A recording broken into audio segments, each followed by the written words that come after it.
방금 읽은 말씀이 14절부터 18절까지 읽었지만 14절에 집중할 생각입니다. 오늘 18절까지 다 해서는 우리 집에 못 돌아가고 행사하기 전에 다들 지치실 것 같아서 오늘은 1장 14절의 말씀을 가지고 하나님의 영광이 나타나다라는 제목으로 함께 말씀 나누고자 합니다. 엉뚱한 질문에서부터 설교를 시작하고 싶습니다. 왜 제 생일에는 이렇게 안 해주시나요? 영어부부터 유치부부터 해서 우리 실버스쿨에 이르기까지 왜 우리 생일에는 이렇게 안 하는데 예수님의 생일에는 도대체 예수님이 이 땅에 나신 것이 어떠한 의미이길래 우리가 이렇게 기쁨으로 한자리에 모이게 되는가, 이 부분을 오늘의 말씀 가운데 함께 나누고자 합니다. 첫 번째입니다. 사도 요한이 요한복음 1장 14절을 쓰며 예수 그리스도의 탄생이 특별하다라고 밝힌 첫 번째 이유는 말씀이 육신이 되어 우리 가운데 거하셨다.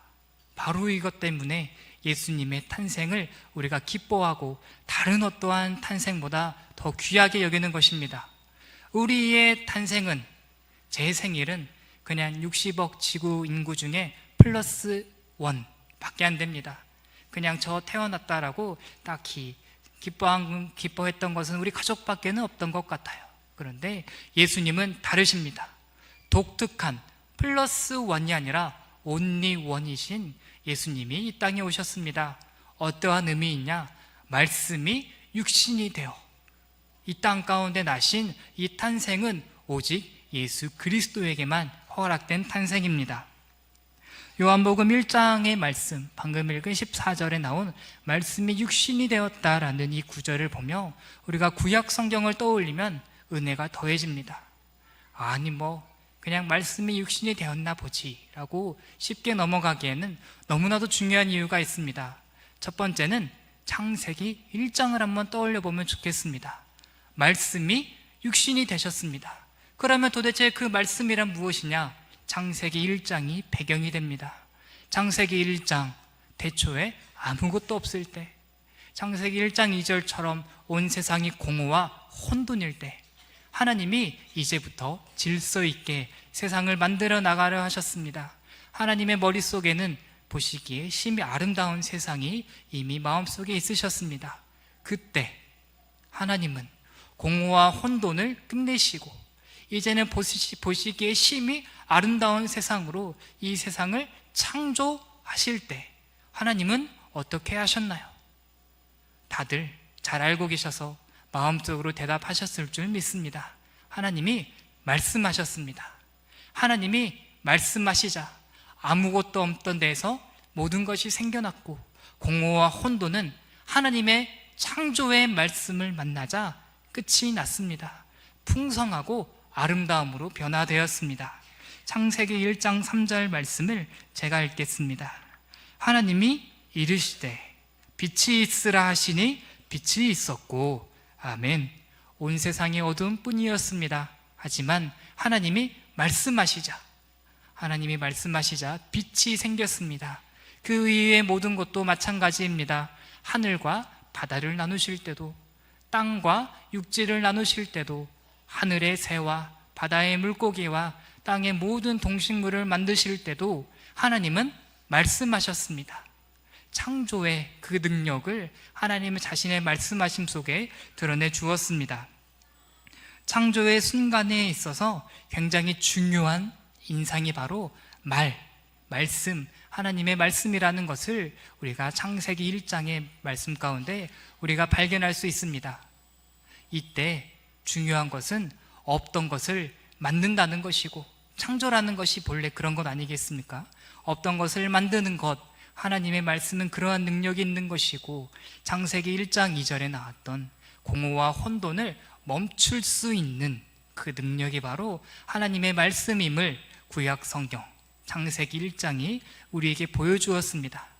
사도 요한은 아무래도 창세기 1장에서 나온 그 창조의 말씀을 분명하고 더 확실하게 드러내려고 요한복음을 이제 그렇게 써내려간 것 같습니다. 예수님을 표현할 다른 표현들이 많이 있거든요. 성경의 다른 곳에서는 예수님을 다양한 표현으로 묘사합니다. 그런데 사도 요한은 요한복음 1장을 열며 예수님을 볼 때 말씀이라 하였습니다. 예수님이 이 땅에 오셨다라고 하지 않고 말씀이 육신을 입어 우리 가운데 거하셨다라고 표현을 합니다. 바로 창세기 1장에서에 나온 창조의 말씀이신 그 예수 그리스도가 우리에게 왔다라는 것을 가르쳐 주기 위한 하나님의 의도로 보입니다. 도남제일교회 성도 여러분, 우리가 성탄을 기뻐하며 예수님의 탄생을 우리가 정말 기뻐합니다. 한자리에 모였습니다. 왜 그럴까요? 창조의 그 능력이 우리에게 왔기 때문입니다. 예수님이 창조하신 그 능력 없으면 우리의 인생은 어떻게 됐을까요? 예수님이 없는 채, 예수님이 오지 않은 채 우리끼리 살아가고 있다면 우리의 삶은 어땠을까요? 창세기 1장 2절과 똑같습니다. 공허하고 혼돈한 채 그냥 어지러이 살아갈 우리들의 인생이었습니다. 그렇지만 하나님은 그대로 두지 않으십니다. 예수님을 우리에게 보내주셨습니다. 인생들아, 헤매는 방황 이제 끝이다. 창조의 주님께서, 창조의 예수 그리스도가 너희와 함께 할 것이니 없던 길도 만들어낼 것이며 무질서함 속에서 고통받는 너희의 인생은 이제 끝이다. 길이요 진리요 생명 대신 예수 그리스도를 너희에게 주노니 하나님 나라로 나아갈 창조의 새 힘을 얻는 그 은혜를 얻길 바란다라는 것이 바로 요한복음 1장 14절의 가르침입니다. 이 부분을 오늘의 성탄 가운데 함께 나누고자 하는 첫 번째 요소였습니다. 도남제일교회 모든 믿음의 권속 여러분, 성탄을 생각할 때마다 예수 그리스도의 창조의 능력을 우리가 묵상했으면 좋겠습니다. 주님이 오셔서 내 인생 새롭게 시작하리라.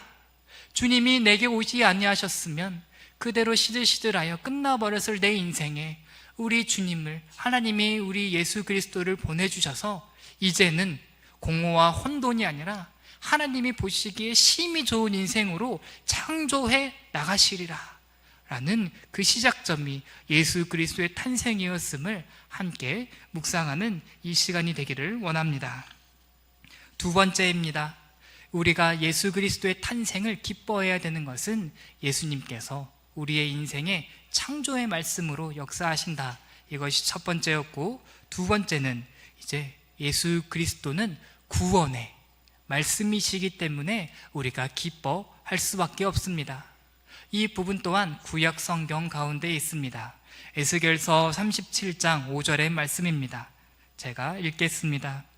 주 여호와께서 이 뼈들에게 이같이 말씀하시기를 내가 생기를 너희에게 들어가게 하리니 너희가 살아나리라. 아멘. 이 말씀도 우리에게 너무나도 익숙한 말씀입니다.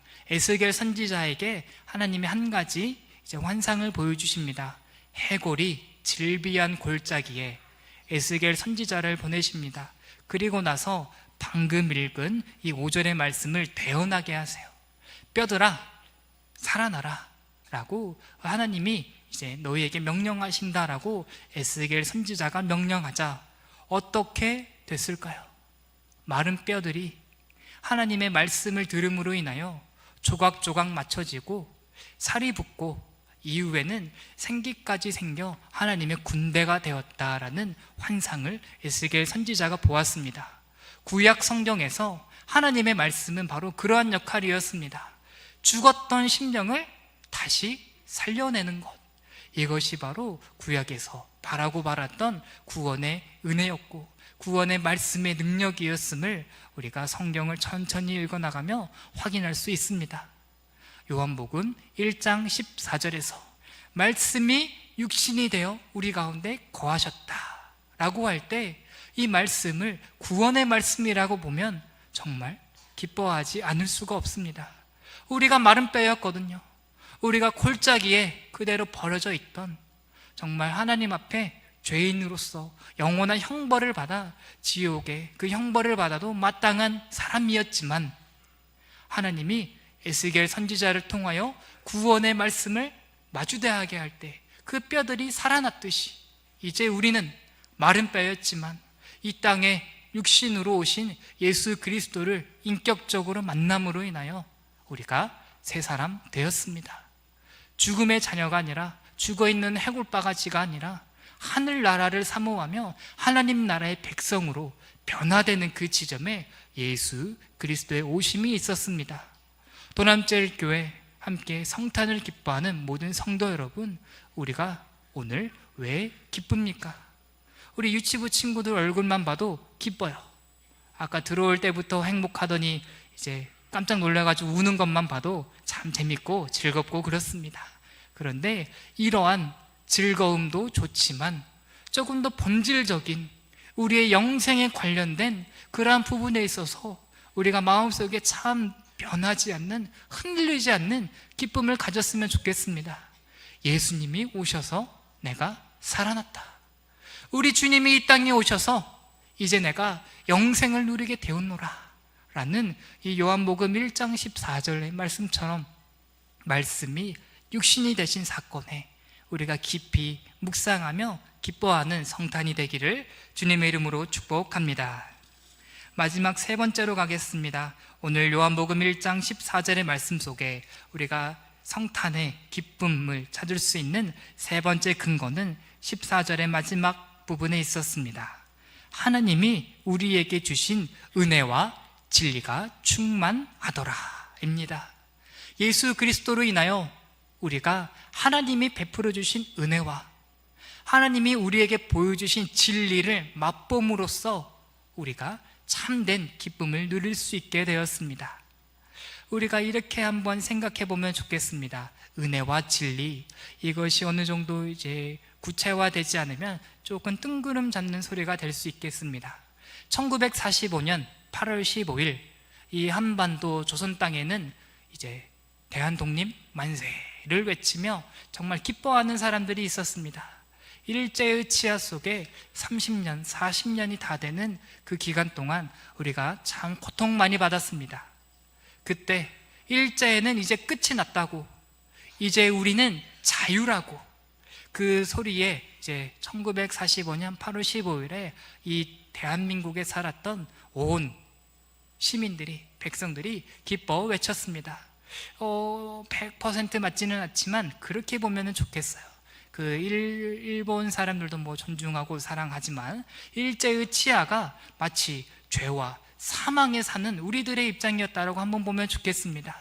죄와 사망의 그 권세 아래 신음소리만 내고 있던 우리들이었습니다. 그런데 1945년 8월 15일 해방이 딱 되자마자 대한독립 만세를 외치며 수많은 사람들이 행복해 했듯이 우리 또한 죄와 사망의 권세 아래서 신음소리만 내고 있었는데 요한복음 1장 14절의 말씀처럼 예수님이 우리에게 오심으로 인하여 이제 우리는 해방이 되었고 억압과 굴레와 사망이 아니라 은혜와 진리, 하나님 나라의 구원에 필요한 모든 것을 맛보게 하심으로 이제 하나님은 우리의 마음 가운데 하나님 감사합니다 라는 기쁨을 다시 회복시키기를 원하십니다. 이렇게 한번 생각해 보면 좋겠습니다.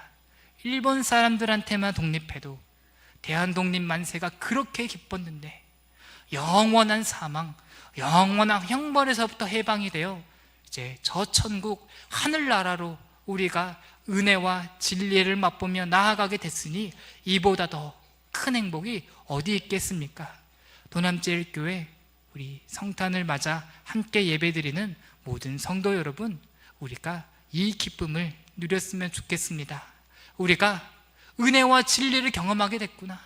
하나님 나라의 백성으로 살아가는 그 은혜, 그 나아갈 수 있는 진리를 예수님이 이 땅에 오심으로 우리가 누리게 되었구나. 하나님 감사합니다 라는 그러한 귀한 고백이 일어나는 오늘 이 성탄의 이제 하루가 되기를 주님의 이름으로 축복합니다. 말씀을 마치겠습니다. 몰라, 예수님 오셨으니까 그냥 기뻐할래, 이것은 의도는 좋지만 시작 부분일 뿐입니다. 우리가 예수님에 대해서, 예수님이 오신 것에 대해서 정말로 구체적이고 정확하게 믿고 알고 감사드릴 수 있는 오늘이 되기를 주님의 이름으로 축복합니다.